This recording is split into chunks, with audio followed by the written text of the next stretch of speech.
but everyone's trying to keep pace. And we chewed on this move over the weekend. Happened on Friday. Marcell Ozuna agreeing to a deal to go back to the Atlanta Braves. 4 years, $65 million for a guy that brought incredible protection to Freddie Freeman in his MVP year. He exceeded expectations in Atlanta. John, you live there. What are people saying about Ozuna? Were you surprised they brought him back with this length of term?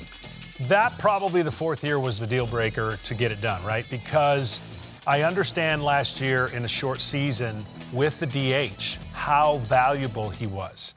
Now we're still in flux a little bit with whether or not there's going to be a DH. Some people think eventually there will, but for the immediate future for the Atlanta Braves, it fills that void that everyone was trying to figure out where and who would be the guy to supplement or bat behind Freddie Freeman. I think this is huge for the Atlanta Braves because of what the rest of the division has done. Yeah. It has like been a chess match in the National League West between two teams, Dodgers and San Diego, and now four teams.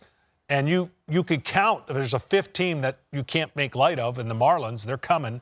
But the amount of moves that were made between those four teams in the National League is unprecedented, and it's like, I got to one up. I got to one up, because that is where all the eyes of baseball is going to be to see who wins that division. This was a must move for the Braves. Oh, must move. Well, I think like Johnny said, I mean, everyone's making all these moves, and the Braves said, wait, we had a great lineup, and Marcell Ozuna was a huge reason that Freddie Freeman won that MVP. I'm telling you, go back and look at his numbers last year. 338, 1856, over 1,000 OPS. This guy's a stud, right? Listen, the thing I love about Ozuna, he hits everything, man. Sliders, this is why he's such a great hitter. That 338 takes that slider to right center, right? Curveballs, he does that too, down and in. He shoots the gaps, right? Shoots the ball down the lines. He's a line-to-line guy. Big curveball right here. Ball smoked into the gap. But this is the reason why they gave him the big money. When you're a middle-of-the-lineup guy, you've got to hunt the fastball and do damage on it. 932 slug, second in the big leagues for Ozuna. This guy's an absolute stud. You throw him a four-seamer, he's going to turn that around in a hurry. 94 dead center in the drink. But this is what he does so well. This guy's exit velocity, the ball off his bat just jumps, almost like a Super Ball. It just, bam, it comes off. This one right here.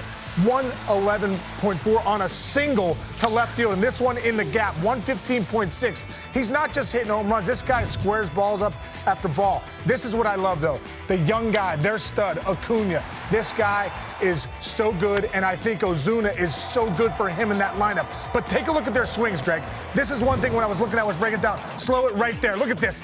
Look at that. The bat knob usually goes back. Not with these two guys. This is very rare. In the middle of their lineup together, almost looks like the same swing. So when you swing like that, man, there's so much knowledge to sit down with him and talk. And this is what I was talking about before. On the four-seam fastball, Marcell Ozuna, 932 with Freddie Freeman. Hello, Mr. MVP, up there at number one. This is a great sign for the Braves. They needed it for their lineup.